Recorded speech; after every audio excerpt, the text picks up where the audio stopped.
No. Oh yeah, I try to avoid having people groan at the jokes. Call me crazy. Actually like me. I guess I don't believe in being one of those insult comics, even though I know there are some out there like Don Rickles, and he ended up being friends with Bob Newhart, who's more like me, Dower. Go figure. And I had the time to look it up about the song "I Am My Own Grandpa." According to Wikipedia, the song goes back to the '40s. There is a version by Ray Stevens, though, so it does seem to be in line with the type of song that Ray Stevens would do. It's kind of like what I said Very about the much, song yeah. "Working Class Hero" when I heard Green Day do it. I said it sounds like the song they would write. It's like no, ex-Beatle John Lennon did it. So yeah, close enough on genre, I guess, on what you'd expect from certain performers. I go on and on about that, but now for the regularly scheduled jokes. Always things happening in my life. Yes, President's Day. That's a bank holiday, and now I work for a bank, so that means I get the day off. It's still weird to have a day off like that, but it's like, all right, I'll feel better if I find things to do, stay active, and I did. Day after Valentine's Day, that night, go to Walgreens and see what they had for discounted Valentine's candy. It was kind of picked over where I was at. Still found some good things. So like, yeah, get while the getting's good. 50% off is still pretty good. One of them was a Belgian candy. It was still $5 at 50% off, but it's like, yeah, I guess I'm willing to try it. That's how I feel about all the other candy holidays too.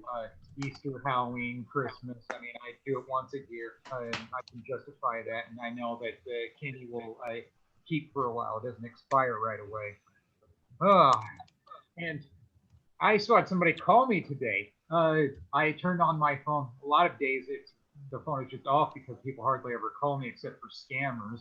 And then when I do turn it on, it was a voicemail from, I guess, a staffing agency saying, I saw your resume and I want to know if you're interested in any opportunities.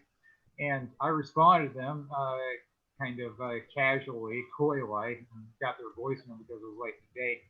But my initial reaction to it in my mind was, it would have been helpful to get this call 10 months ago when I was looking for work.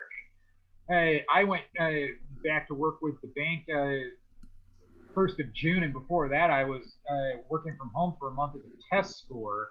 But I know that advisors have told me this happens before, where sometimes you can be back at work and then months later somebody calls and says, got a job for you. Yeah.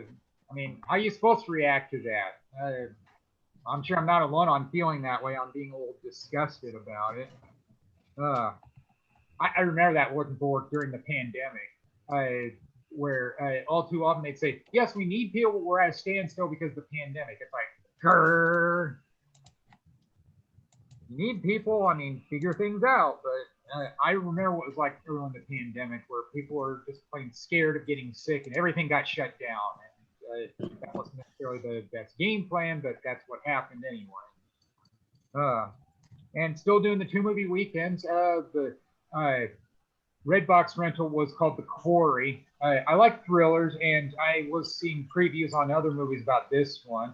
The Quarry was a thriller about a drifter that murders a man that is a traveling preacher and assumes his identity. So I guess it rings true on him preaching to people about I am a sinner, so I know what it's like trying to save a soul where I had to save my own first. And I know why I like thriller movies, because with the way I operate, the way I think, even when I'm watching a movie, I want to think. I want to be still guessing. And that's what thrillers do. There's so many twists and turns. It's like, oh, all right, wasn't expecting that, but hey, it's good. It keeps my interest. That's what I look for in movies. That's the thing I say about movies is, if I don't look at my watch at all during the movie, that meant I liked the movie. Or kind of like in the Corey and Corey movie, License to Drive, the driver instructor said, if you get through without me spilling my coffee, pass. Really weird, but hey, at least it's some type of standard you've got to have. And then the other one I watched was in my own collection. I'm still trying to watch movies I bought because, like, well, get your money's worth out of them. It was Who Killed the Electric Car, a documentary narrated by Marty Sheen. Uh, and I remember watching it at theaters back in 2006 when it was new. And now it's relevant again because a week ago there was a Super Bowl commercial where General Motors is talking about electric cars. So I guess plenty has changed since that movie came out. Where yeah, I guess I am seeing electric cars more often, like the charging stations at libraries or even out on interstates. Eventually, I might get one, but who knows when because I buy used cars. And yes, work, that's still weird things that I witnessed there. They haven't been changing the door passcode that often to where I work because a lot of people to office right now with the pandemic.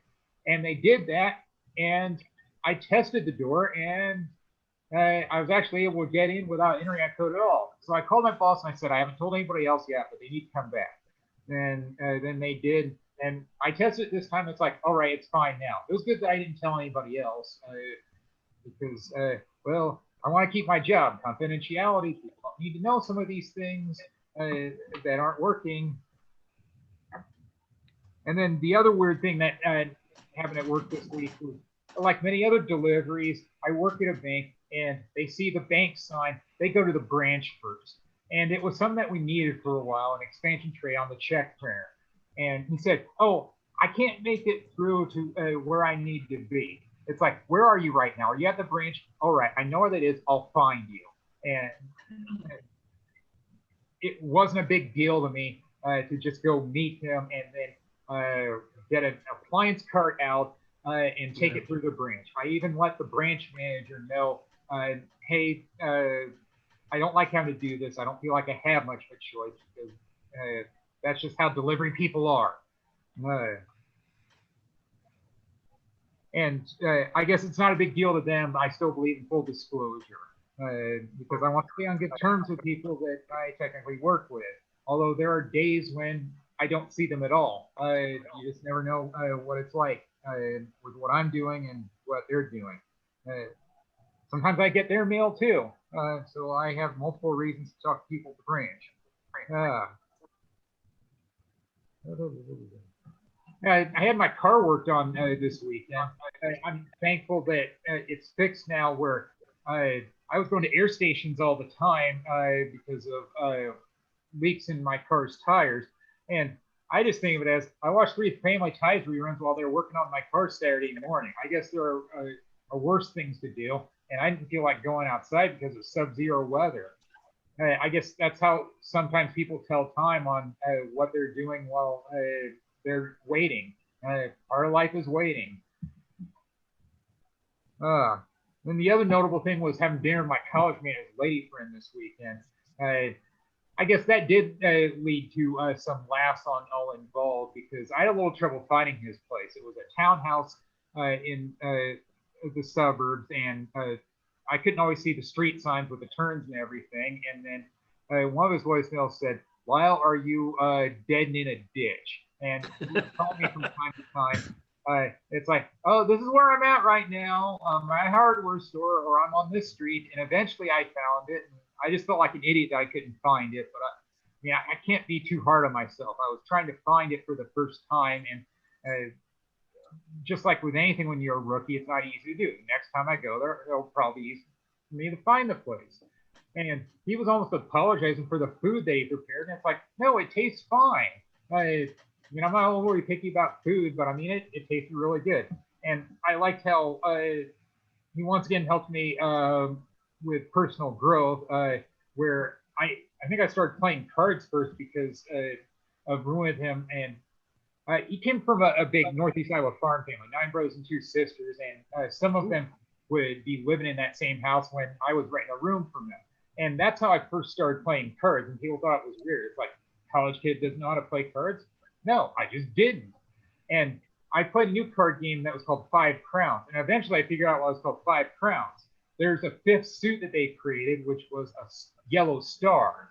It's like, and then they taught me how to play the game. I kind of figured out how to play it, and I'll actually admit that this is the first time in the pandemic that I did such an event, and I enjoyed the banter just as much as playing the card game or the eating because I was missing that this whole time. He said, "Well, yeah, we're social animals. I mean, I get it on why people just don't want to sit still during the pandemic, and why it's hard for them to close bars and restaurants when people are so used to their routines.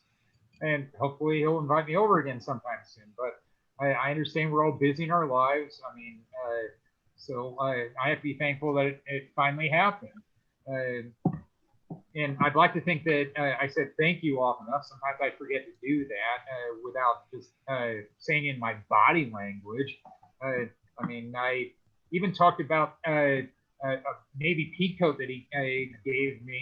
And I said, I still have it, even though it's torn and no longer wearable. And he said, it's 70 years old. And it's like, yeah, but you gave it to me. I mean, emotionally adopted. It's hard for me to forget something like that. I mean, that's why they call it sentimental value. I know I've spoken about that before. I wanted them to fix it at the laundromat or dry cleaner, and they said, no, it's too expensive. It's like, no, I still want it. They even use that term then. I guess that's true of another coat, but another time, another place about that story too, about another family that emotionally adopted me. I came from a shitty family. People probably already know that much about me. That's one of the reasons why I perform. As a way to cope. Well, that'll do it for me. Thank you both, been great. Yay! I'm trying to think from the open mic. Do we know any comedians who have a good family? Aaron Woldeslassie. Aaron Woldeslassie does. He talks about his family. I don't know who that is. You don't remember Aaron? He's hilarious. Oh, I've seen a lot of people from performing. Some are easier to remember than others. It's all about repetition. He was from the open mic. He was a fairly common face to the open mic. So. Oh. From Eritrea.